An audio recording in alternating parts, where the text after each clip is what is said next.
Well, this is gonna cause a bit of controversy because, well, this book is all about a guy with a last name named Poop in it.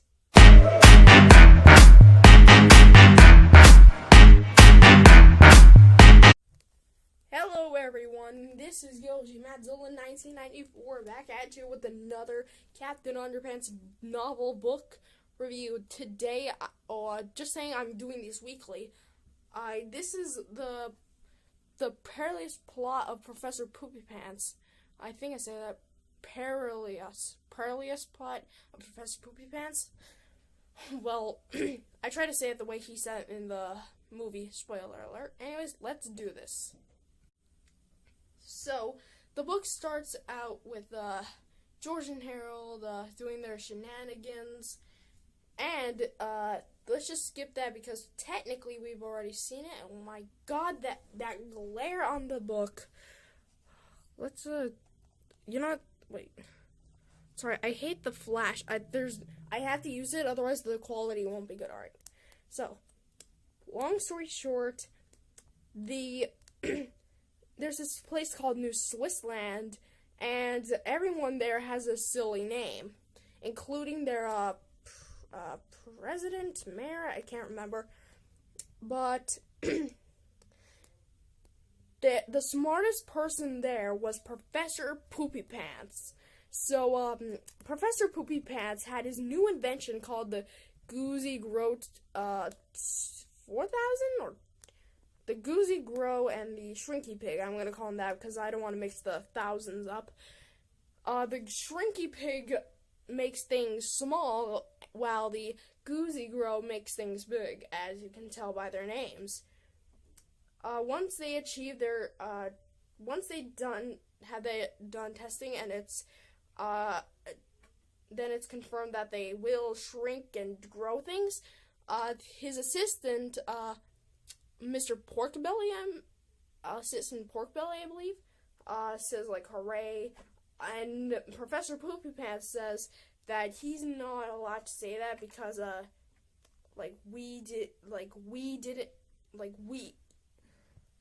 said we did it, but he said that, Professor Poopypants did it because Professor Poopypants made the invention while he's just a lousy assistant, so that's a bit harsh, Mr.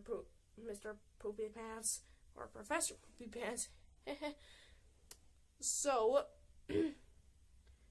anyways, I'm not sure if I skipped this part, whatever. They're at Jerome Horswood Elementary School. They're on a field trip to Pickla Pizza Palace, where they can play video games and play video games and eat pizza for the entire day, which sounds really tasty and interesting. George and Harold are still waiting, and they decide to go to the sign, but they don't know that someone is hiding in the bushes. So, what do the boys do? They change up the letters of the sign, and Mr. Krupp is there catching them red-handed. George and Harold are caught red-handed and tell them it was just a joke. And Mr. Krupp says that if they want to hear something funny, that they're banned from the school field trip, and instead they're going to be cleaning the school teacher lounge. And students in the teacher's lounge, that seems pretty rare, but whatever. And instead of cleaning, they decide to pull a hilarious prank. So when they got back, Mr. Krupp and the rest of the teachers started, teasing George and Harold. And when they were done teasing them, they go to the teacher's lounge to just chillax and sit back and relax, while Mr. Meaner, I believe Mr. Meaner, flicks on the light switch, asks why it's so dark, and then the fan starts spinning. So, the fan is spinning, but it has powder on it. And when Miss Ribble goes to turn on the water fountain, or I think it's Miss Ribble, I think it's Miss Anthrope, one of the two. I'm probably wrong on both of them.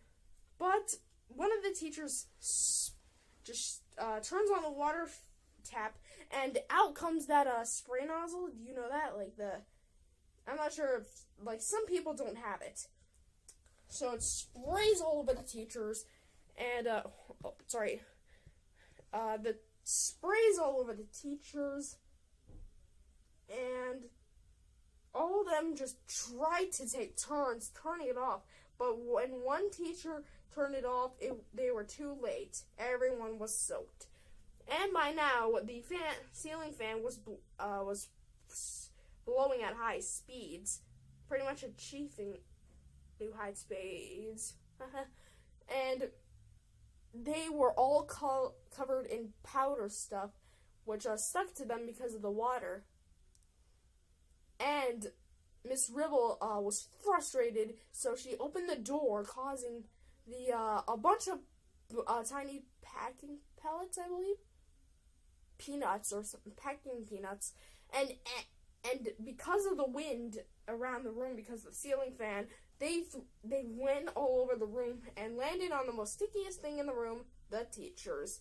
The sticky teachers ran out of the room, just crazy, and they look like a group of abominable snowmen chasing two boys, which are Jordan and Harold, by the way, down the hall, and eventually just chasing them down. Or not chasing them. I think they would be. And the next day comes, and Mr. Fide, the science teacher, gives like a little note to Mr. Krupp, saying that he wants to retire. And apparently it's revealed in this book that his name is Morty Fide. And he thinks that he's going crazy because he dreamed of being eaten by talking toilets. He imagined the school being covered in green goop. And especially an old guy, a bald guy, fly out the window, which is pretty crazy, if you ask me. And I think that Mr. Krupp let him go because he really is going crazy. So Mr. Fye goes to retire, and happily ever after. The end. Just kidding, that's his story. Mr. Krupp is just, he's just so mad at Mr. Fye that he wants to get, like, how is he supposed to get, like, a new science teacher on short notice? And then the news reaches to Professor Poopypants, who is at, like, a local coffee shop. And it's because that he was running out of money, and he needed some more money, so he decided to work as a school teacher.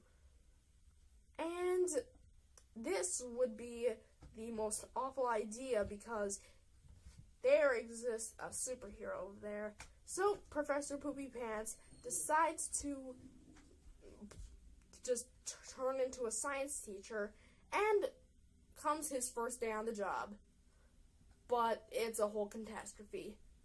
The first thing he writes on the board is Professor Poopypants. And every single kid starts laughing their heads off. Like, seriously. Heck, I think even Melvin's laughing, I think. Which in the movie, spoiler alert, he wasn't. And Professor Poopypants is just so mad at them. But then, 1 week later, I believe, they're still laughing at his name. But then, he decides to amaze them with the gerbil jogger, which is an invention that makes gerbils run with people. So, George asks, what is Professor Poopypants' middle name? And, it's kind of weird because, I don't know who would ask a teacher their middle name. And then he answers with PP. My God, I'm so immature. And everyone started laughing some more. Professor Poopypants had enough. he wanted to do something about it. But George and Harold were at like a reading time, and George and Harold got inspired by a book, and they'd created a comic book all about Captain Underpants and Professor Poopypants. And everything would have been just fine if one of the third graders hadn't left their copy lying around where Professor Poopypants saw it. He was so mad. He wanted to destroy the world. So, what does he do? Find out in part 2. See y'all later.